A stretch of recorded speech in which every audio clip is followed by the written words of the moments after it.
Good evening and welcome to a slightly late talking to Thursday. I had a slight hiccup with trying to get into a hotel room and a dodgy lock and up and down. I actually took the escalators, I was being lazy.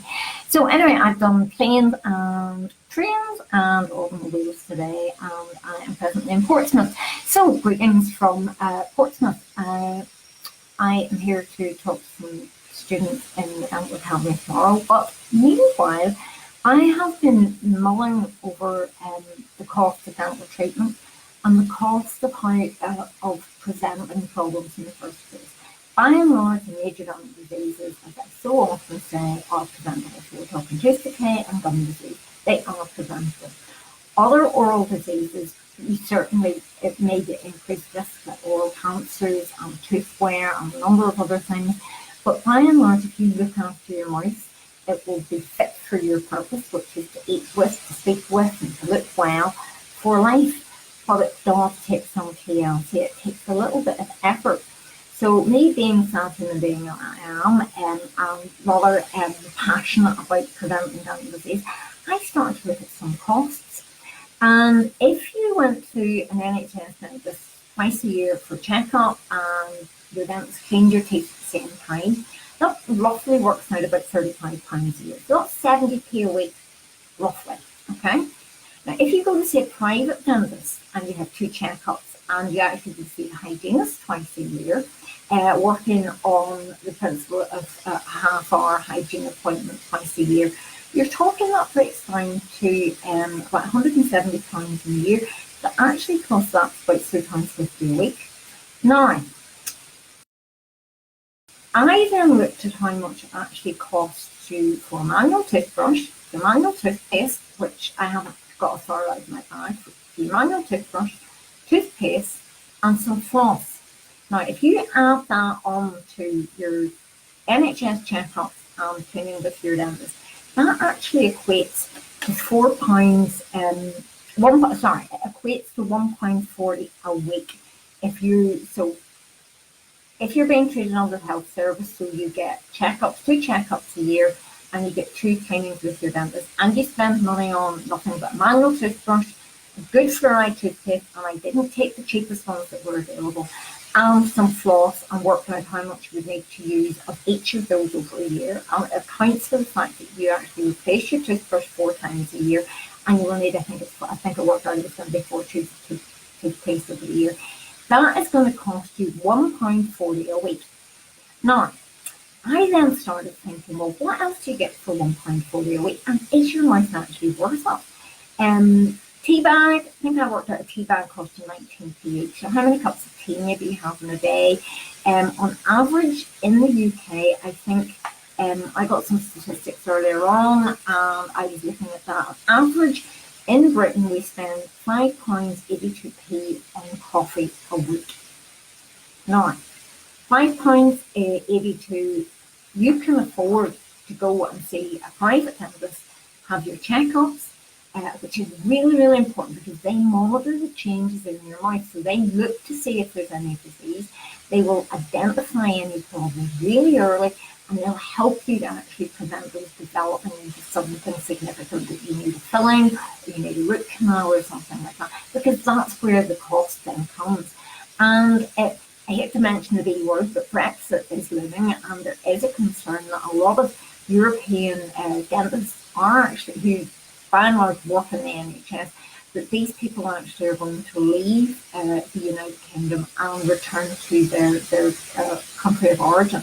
Now, with them, they are going to take a lot of expertise and a lot of manpower out of the health service. So, for that £1.40 a week, I think that is really good value for money for your oral health.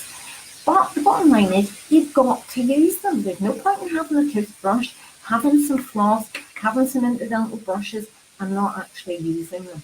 Now, if you use interdental brushes, the cost goes up slightly because these need to be replaced more frequently, or you go through more of them, and that actually then goes up to £2.10 a week if you're using. So that's still, you see, the same with your dentist.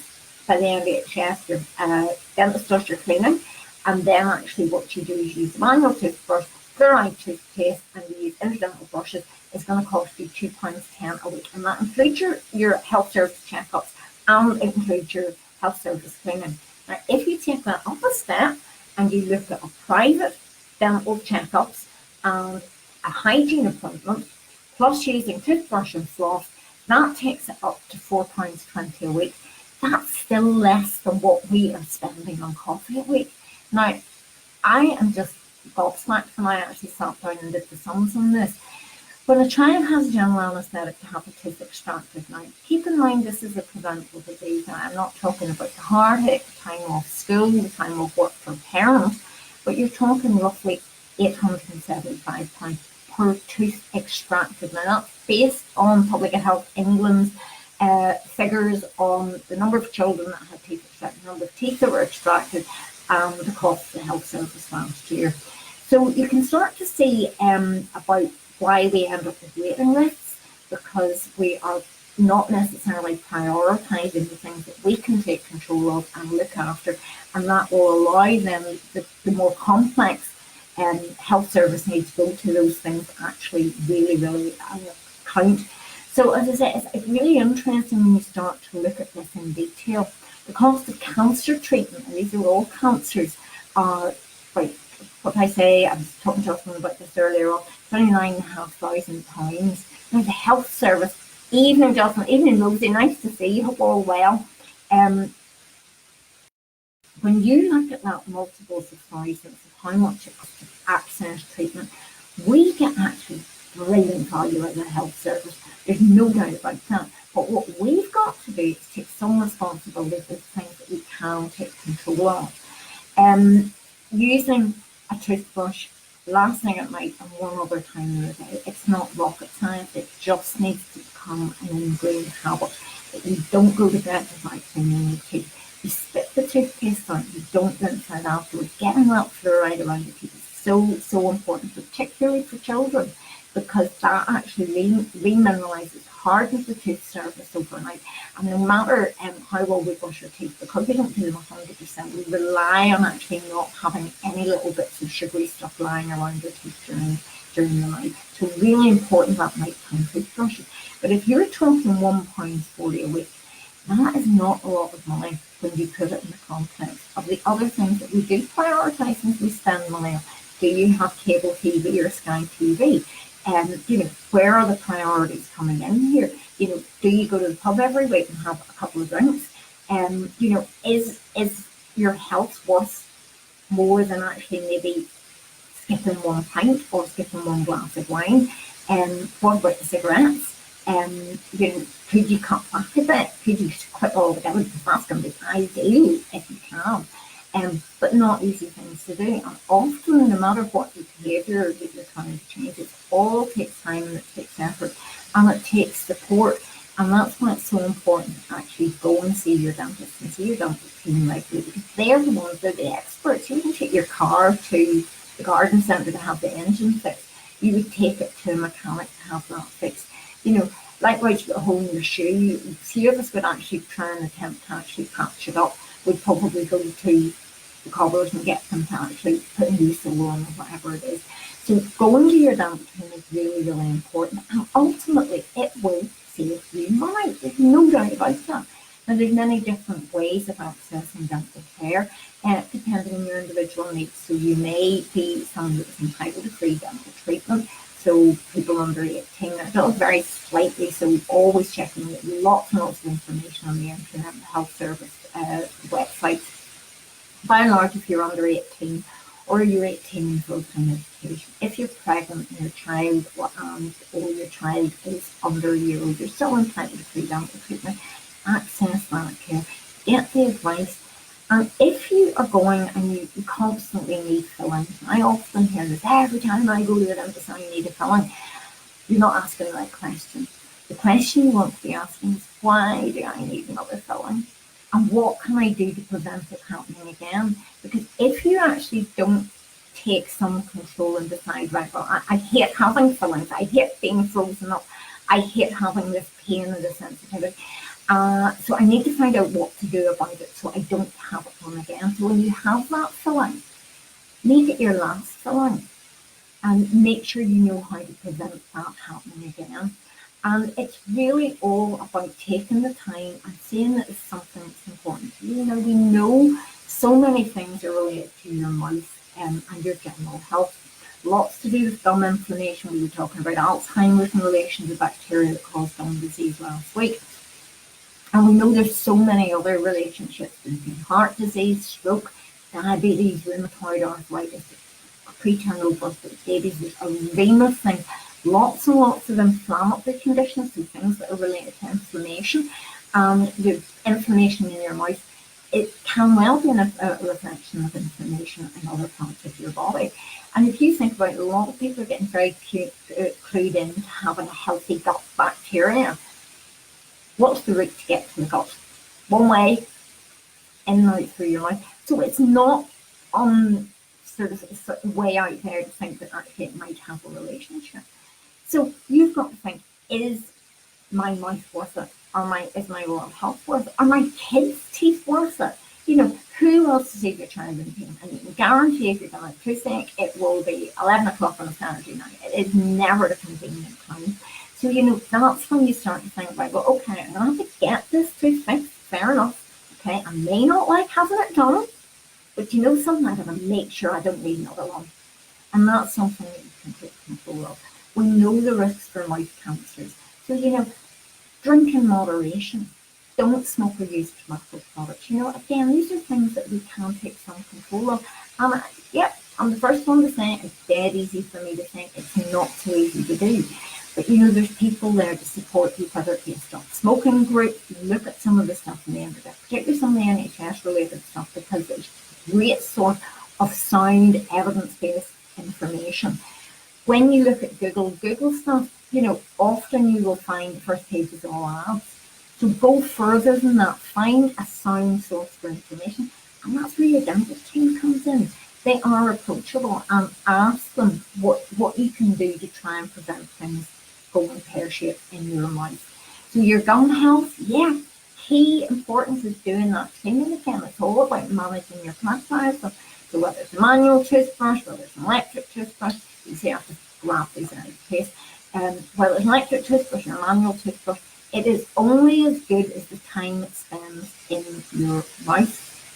I know people who have mouth rinses, have a whole array of dental brushes and floss, you name it, they have it. They all sit beautifully in the bathroom. Don't always make it inside the mouth. And if it doesn't make it inside your mouth, then it's actually going to be doing you an awful lot of good. So having the kit, so to speak, to do it, you have to have the wherewithal to actually do something about it. All have New Year's resolutions, and it's really tough to stick with New Year's resolution. But you know, you have a bad day, you get up and you start again and you try again. Looking after your mouth is about creating a habit that is going to make you feel better, and it will. There's lots of things that you're going to gain. You're going to get fresh breath. That's probably the most significant thing you will be aware of, or certainly people around you may well be aware of. So, you know, taking the time to clean in between every day with the right size of incidental brush. These come in all sorts of sizes. Some people will need one of these really big ones. So if you have a space like mine between my two front teeth, I need a big brush in through there. But then if you've got a tight space, you'll need a small brush. Now, I find so often that people actually get very fed up with these sorts of brushes because they bend and they kink and they can't use them. Often it's because they're trying to use them just where the two teeth are in contact. So where you have two teeth in contact, if you put the brush in there, it's going to bend, it's going to kink, and you're going to get fed up really, really quickly. What you have to do is actually go below where the two teeth are in contact. So you have this little triangular shaped gum. I'm sorry, I have no models with me now. One tooth here, one tooth here, and you've got that little triangular shaped gum. Piece of gum in between there. What you need to do is go underneath where the two teeth are in contact with your brush. So you actually are cleaning just up that little bit of gum, and it will bleed initially, particularly if you haven't done it before or you haven't done it for a while. It will bleed, but you know the only way you're going to stop it bleeding is getting rid of that bacteria. Now, keep in mind that if you smoke, smoking restricts the blood supply to the gum. So you will not necessarily see as much bleeding. If you're getting bleeding, you're smoking, you probably have an awful lot of inflammation. And it's a bit like that thing that's said about the swan who gets lovely on the top and all heck's turning going on underneath. There's all this other stuff going on underneath. Because just because the gum tissue looks pale pink and it looks firm and it looks okay, doesn't necessarily mean that it is healthy. And that is very much where your dental team really come in, because that's why they need to know so much about you, because they need to know about your family history, they need to know about your social history, about your alcohol use, your smoking use. They need to know is there any family history of any diseases. They need to know about your health, and you need to be really open and honest about your health. Are you taking any medications, the dosages? Are you supplementing? Are you buying things over the counter? All those things have an impact. They need to know about your stress levels. Have you had the stress impacts on your body's immune system and how you respond to bacteria? So the reason why the dentist asks you all these questions is so that they can actually personalize your care plan, because there isn't one size fits all. Everybody's mouth is different. Right on top of it, would be a boring awful lot if everyone was the same. But what you want to do is have personalized oral health care. And the big thing about that is it takes time. And a lot of people complain about the cost of dentistry. They complain that they want a white filling. The dentist, the NHS is only offering you a silver filling. That's because we've got so many costs involved in health service right across the board. I often put it as you have to think about how the health service actually pays for things. Do you want your white filling, or do you want your cancer treatment? Because somewhere along the way, that might be what it comes down to. The money, there's just not enough money to stretch to do all the things that we want to do. We're all living longer, and in living longer, we're also keeping our teeth longer. And we are going to be an older generation with really, really well-filled, well-restored mouths. There's going to be people coming up into their old age with not only a lot of fillings, but also some very complex things like crowns, bridges, implants, which are going to need a lot of looking after. And those same individuals may get to a point that they can't, or they don't remember. That's where they need the care people who are caring for them actually know how to look after mouths. And it's not always something, again, that's a priority actually in the caring sector. And that's a very broad statement, and it's not all the same everywhere. But people, carers and mouths are not very confident with each other. So that is something as a family member that you can actually help them do, because that actually will help prevent the need for a lot of dental treatment, which may become quite challenging and potentially could cause a lot of health-related problems if they need to go in and have a tooth out, depending on the medications, things like that. So never mind the impact on their actual day-to-day function, because if their mouths are sore and they're not eating, that's going to have an impact on their nutritional status, and that then means that their ability to heal can be compromised. Evening, Andy, you're going to have to stop this big Lee thing, Andy. There's too many people getting on the big Lee wagon these days. But anyway, what you need to do is really make sure that you prioritise oral health, because you know something, the prevention is better than the cure. And I just created a list earlier on. Prevention-wise, a toothbrush going into your mouth, of course.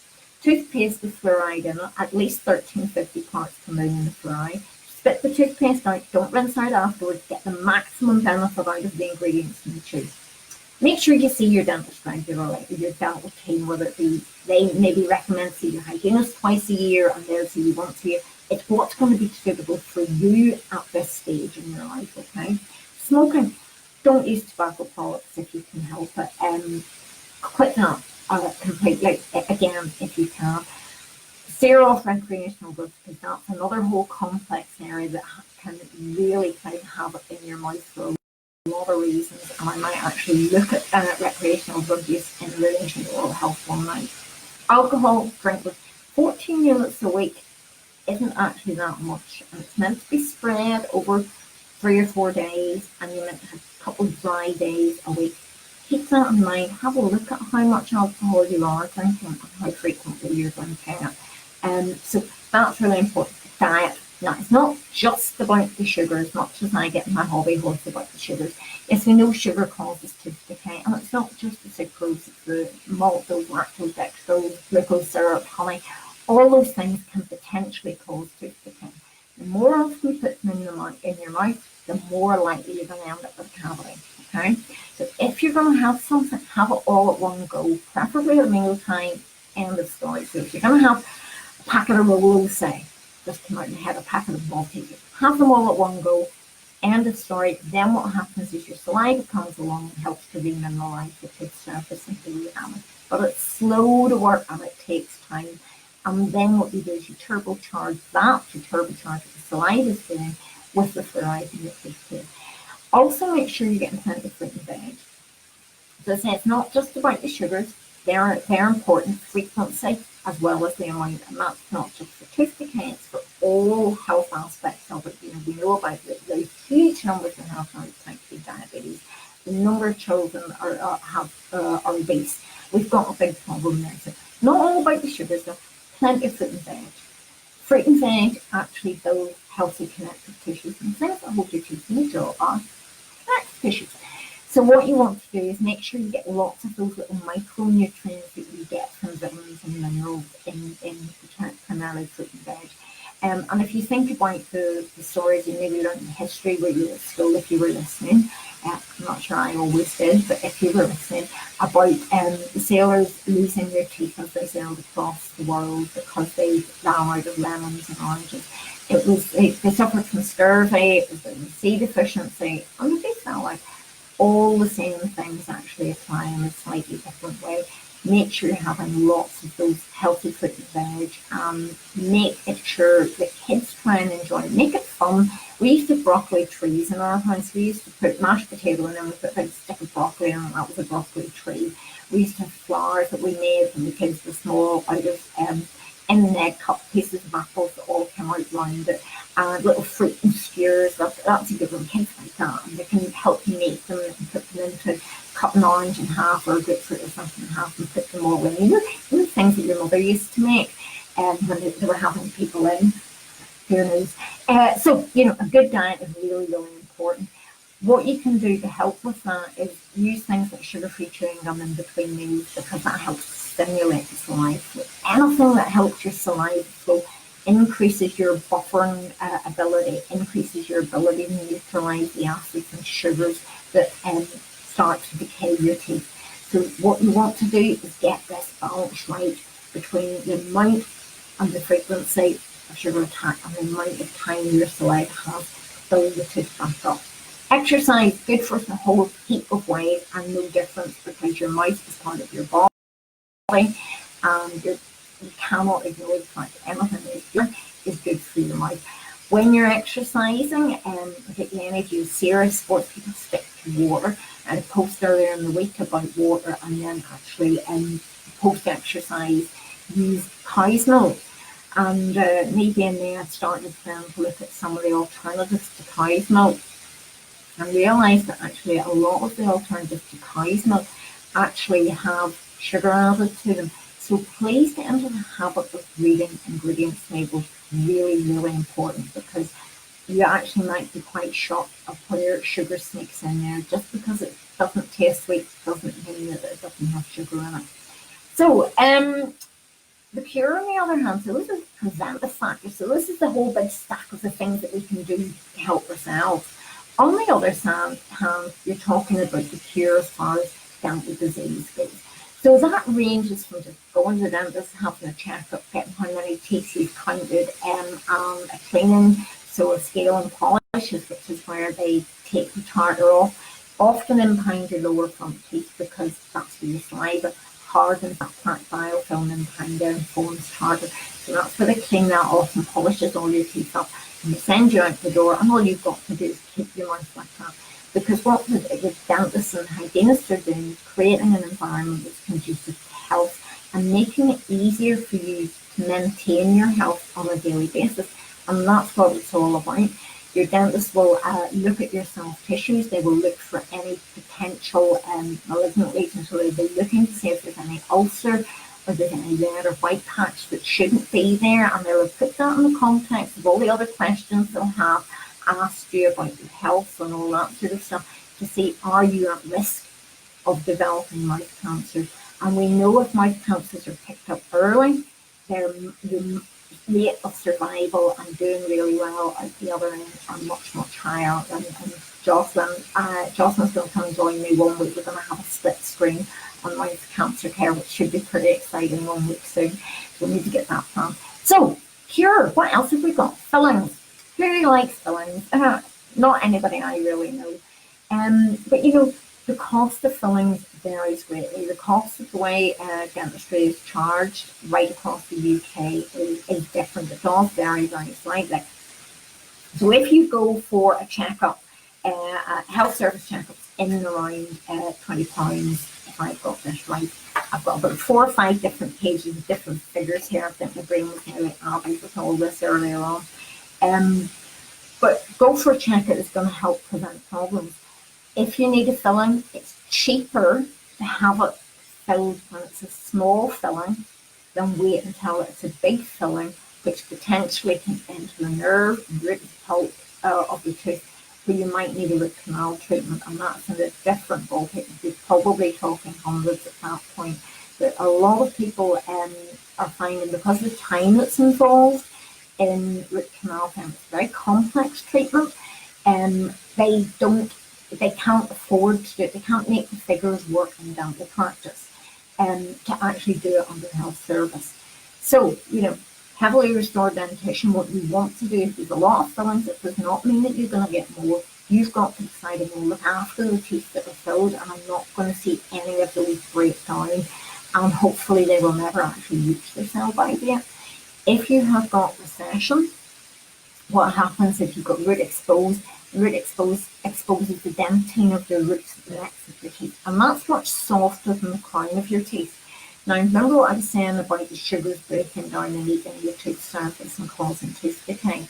The enamel, which is the crown of your teeth that you see, is the hardest substance in your body. And what happens is the pH of the bacteria, a bit complicated here, but bacteria that form in your teeth that cause problems, plaque biofilm. Bacteria and the plaque biofilm need to drop to a pH of 5.5, which is actually really acidic. Okay. Now, if you have root surfaces exposed, the root surface, the dentine is much softer, and that pH does not need to get as low as that to cause tooth decay. It only needs to get to 6.4. So, you know, people who have exposed root surfaces, and it happens part of the aging process, are at risk of root decay. And that can be for a number of reasons. It can be with medications that are causing them dry mouth. Their muscle tone isn't as good as their ability to clear food from their mouth decreases as we age. Their diet, they may have, for whatever reason, being on some sort of soft diet that doesn't clear from their mouth. Their ability to clean their teeth maybe is not as good as it was in the past. So all those things can increase the risk. So fillings may be a consequence of that action. So you as a carer or a family member can help an older person greatly. So fillings, root canal treatment can be very expensive. The cost of getting a tooth extracted can be expensive depending on what way you do it. If you're happy enough to be numbed up and it's straightforward that the dentist can do it just with local anaesthetic, that is one level of care. Having some sort of sedation, often again done privately, that can be more expensive. Needing a general anaesthetic for an extraction, you're talking, it has to be done in a hospital setting with an anaesthetist and all the support staff and everybody that's around that. Now, I did some interesting sums on this because China's tooth decay and the number of teeth being extracted in the health service because of children's tooth decay has been a real hot topic over the last 12, 18 months. Now, based on NHS England's figures for the number of teeth that were extracted versus the cost of having those teeth extracted under general anaesthetic, so this is where your child is put to sleep to have a tooth extracted, you are talking £875 per tooth. Can you imagine that added up over a period of time? for a preventable disease. Now, that doesn't take into account of the upset of you having to take your child to have that done, maybe time off work, your child having time off school, the upset and the stress for your child, the recovery, the whole environment is not pleasant. Never mind the pain, maybe while they're on a waiting list to get to that point. And this is by and large preventable. And somewhere along the way, we're just not getting the message across that you can take control of your oral health and you can take control of your child's oral health. And that is a big challenge because you know something, nobody else is going to do it for you. But you think of what else you spend your money on and you think of what you could be saving in the long term as far as helping look after your children's teeth and your own teeth. So teeth extracted, once the teeth are gone, what happens then? Well, children obviously don't get dentures. You just hope for the best that their permanent teeth are going to grow in the right place because they've lost their sat nav at that point. If you extract baby teeth early, the permanent teeth have lost their little guide. So you have the permanent tooth, says your permanent tooth up here and your baby tooth already in the mouth. Your permanent tooth erupts against the baby tooth roots and the roots shrink back.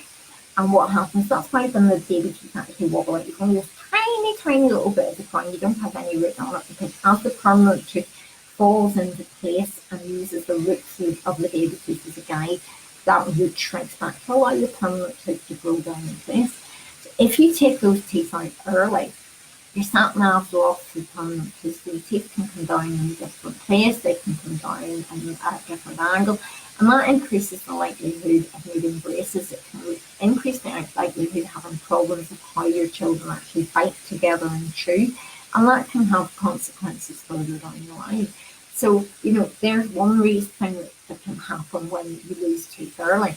Permanent teeth lost early and replacement of permanent teeth. So you're talking then maybe a denture or implants of some form. Dental implants are, again, very topical, very popular, and put in the right mouth, well looked after, they are a brilliant replacement for a natural tooth.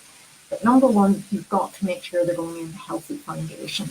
So that relying on the individual who's having that implant on, actually taking control and looking after their mouth, because if they go into a dodgy foundation, they are more likely to do not as well as you would maybe expect them to. And it's big money to be spending on something that could actually fail in the longer term.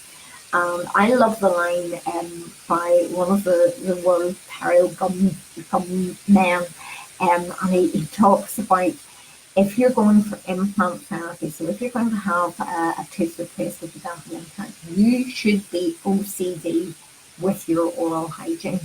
And you know, my experience is that's the ones that do best.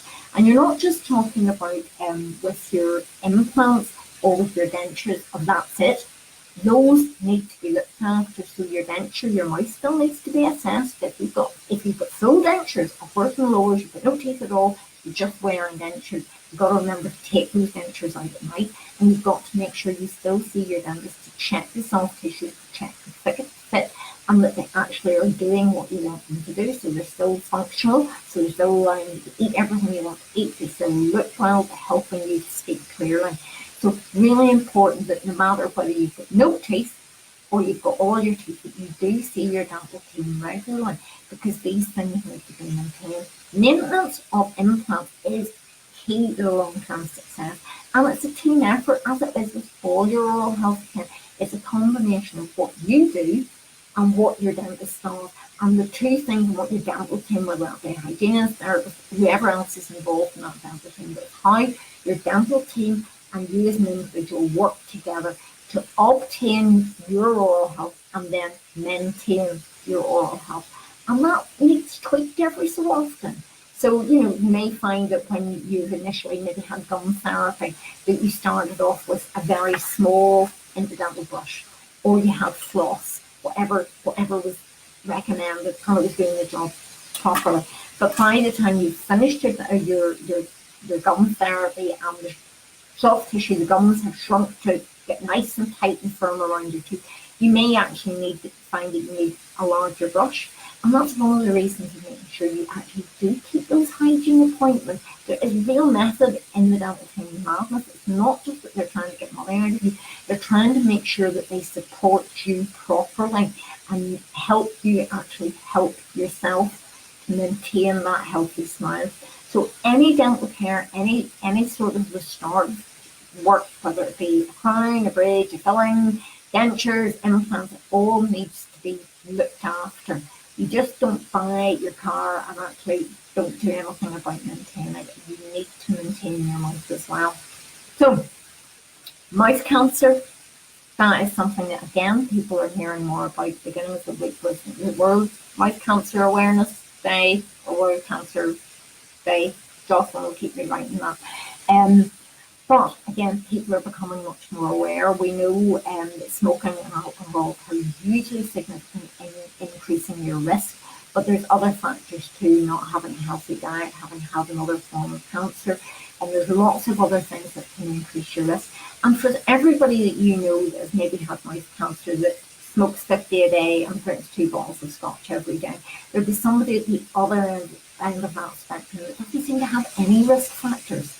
And the only way that they will maybe know that there's something problem may be that your dentist picks it up.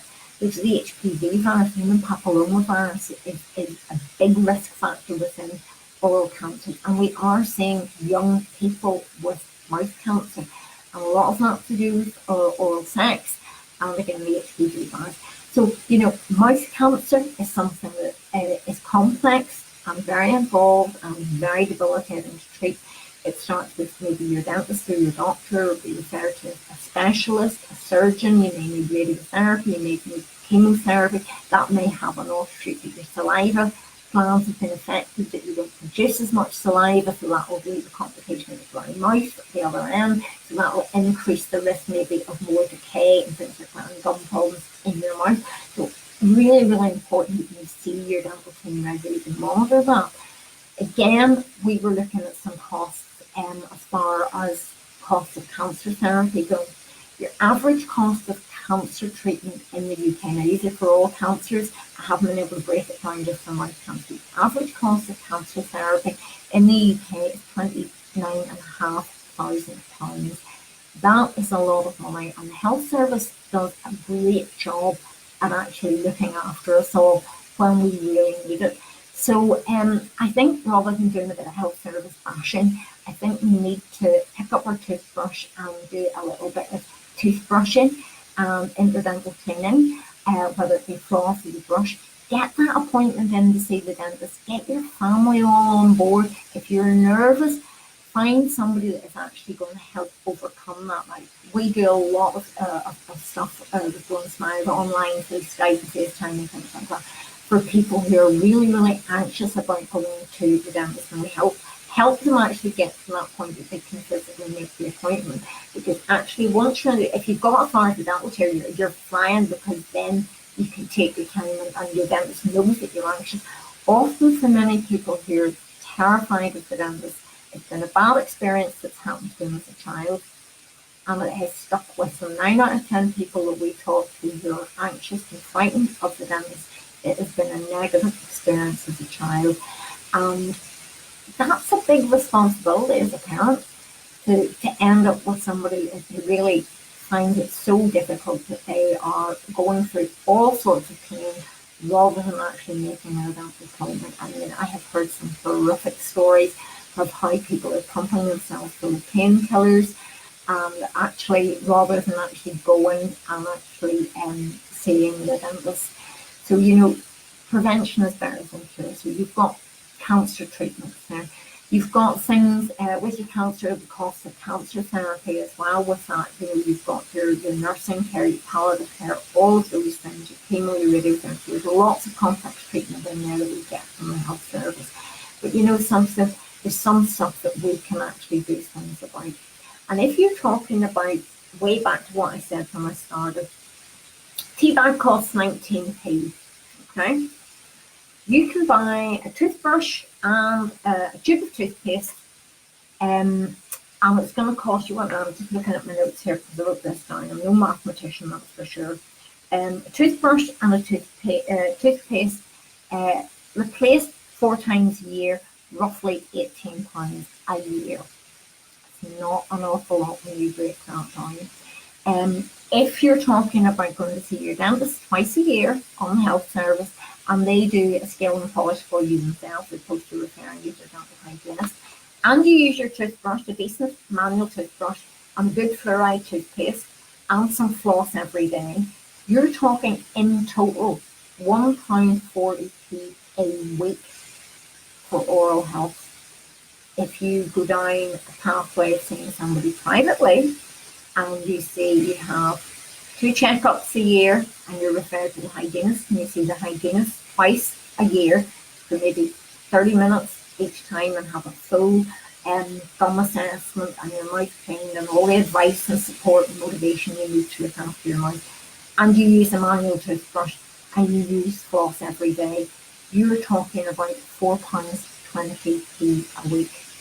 And as I said at the outset, the average cost, the average spend on coffee in the UK at the minute is £5.88 a week. No, £5.82. It's not even £5.88. It's £5.82. I think it's the price of a tea bag, depending what tea bag you have. I think the cheapest one I can work out is 16p, 16 or 19p. You have 2 cups of tea a day, 32p a day. That's £2.24 a week. You're spending more on tea bags than it costs to look after your mouth. So there you go. That is my penny's worth of really, can you actually afford not to be looking after your mouth, not to be giving your family the best start and the best smile, because we know how priceless the smile is. We all love to see our kids first smile. We all love to smile at each other. It says so much. Next week's Valentine's Day, make sure you smile at the one you love. Make sure you've got fresh breath to do it with. And again, it's not that hard. It's just a matter of spending 2 minutes twice a day with your toothbrush, maybe another minute with interdental brushes or floss at some other time of the day. It doesn't have to be just before you brush your teeth. But taking your time to look after your mouth will mean not only benefits for your oral health, but also for your general health. So there you go. That's me for this week. I am about to go and unpack, as I say. I'm in Portsmouth this evening. I am heading to the Dental Academy tomorrow to talk to some students, which will be great fun, because I always enjoy my visits to Portsmouth and the Dental Academy. So this time next week I will be here. I should be back at base. And if you've got any other questions, please by all means contact us. We have live chat on the website, and it's pretty much on any time, unless we're with somebody or we're tied up doing something else. I do turn it off when I go to sleep. And we also have time out for teeth, so you might want to look at that. Particularly if you are nervous, we can help you actually overcome your nervousness, and we can also help direct you to a dental practice that may well actually suit your individual needs of what you want with your oral health care. Because so many people who are nervous, if you can get over that first hurdle and you can get your mouth stabilised from the point of view that you need treatment that needs to be done is done, then you can draw a nice line under that and say, I'm not going to let that happen again.